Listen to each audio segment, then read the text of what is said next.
What's good? I'm Adrian for Rabona TV, and today it's all about Europe. Mainly going to be talking about Bayern versus Arsenal and Barcelona versus PSG, but I'll have some other things thrown in there as well if I have time, which for you, I'll make time. So we'll talk, guys. And I think I know which match we all want to start with because it's so juicy.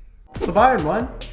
They won handily. Arjen Robben set this match up by basically saying that he's bored of playing Arsenal, and the gist of it was like, if someone gives you pizza for free every week, you're happy at first, it's really cool the first few times you get that pizza, but then later on you just get tired of eating pizza, and you want to try something else, like maybe pasta, or a nice paella. But Robben didn't seem too bored of scoring against Arsenal because he scored the most Robben goal ever. I don't understand how Gibbs didn't see that coming. Well, I do understand actually. It's Kieran Gibbs playing left back after all. Not like someone, I don't know, like David Alaba or something. But it wasn't all Gibbs' fault because Arsenal were just kind of trash in general. And in general, Bayern were really good. And that's not a very good mix if you're an Arsenal fan. It may have been 1-1 at halftime, but do not be fooled by the score because the possession stats were 79% to Bayern, 21% to Arsenal. Also of note in this match, Robert Lewandowski scored his 31st goal in 34 matches, and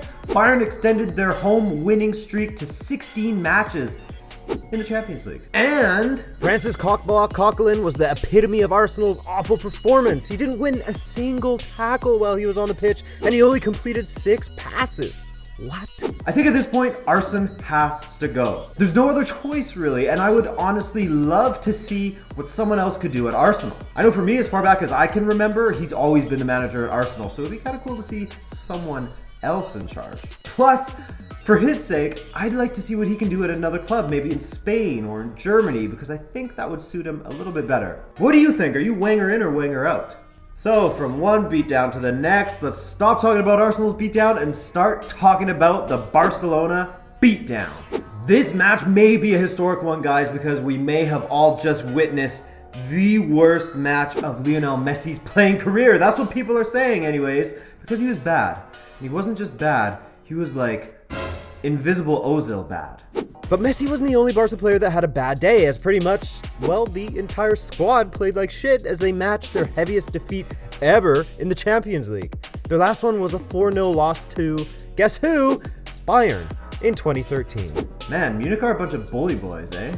One thing I did stumble across while I was researching for this video was that Qatar Sports Investments bought PSG 2,059 days ago from today. And just look at these lineups. Claude Makelele was in central midfield, you know, the assistant manager at Swansea / one of the best CDMs to play the game, in my opinion.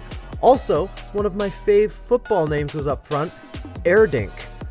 That's probably not how you pronounce it, but Anyway, speaking of signings, I mentioned in my predictions video that Julian Draxler has been dope for PSG, and that his performances have pushed Di Maria to perform even better. Now, I'm not here to boast, even though I was right.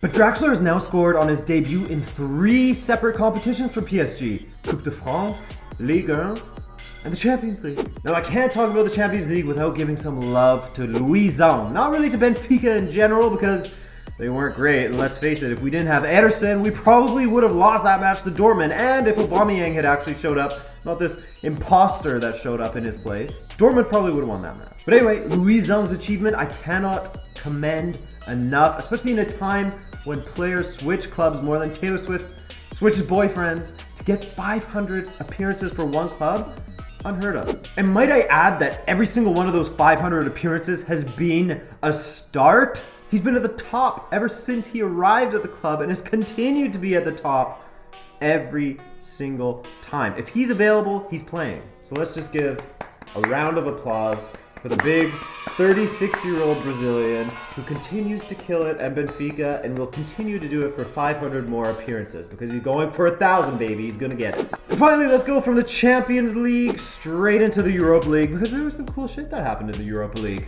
First of all, shout out to KAA Gent for getting the win against Tottenham Hotspurs, and also shout out to Zlatan because he scored definitely the ugliest hat trick I've seen in my life. Also in that match, Paul Pogba cemented his status as the player with the most passes in the Europa League with 460.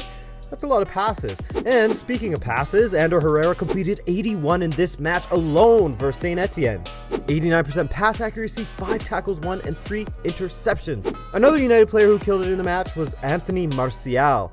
He beat his man every single time with 5 take-ons, had 3 shots on target, and created 1 chance. So if Mourinho does end up selling him, foolish. Also, United in general are starting to look like a dominating force, bar that match against Hull. They're now undefeated in 20 matches at Old Trafford, and they haven't conceded a single goal in 2017 at Old Trafford.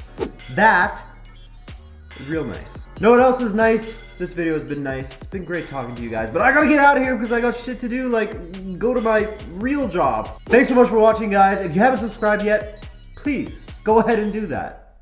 I won't hate it. And if you liked what you saw, why not like it too? Like it, comment, subscribe, share, add it to a playlist, post it on Twitter, post it on Facebook, send it in an email to your grandmother. Thanks so much for watching, guys.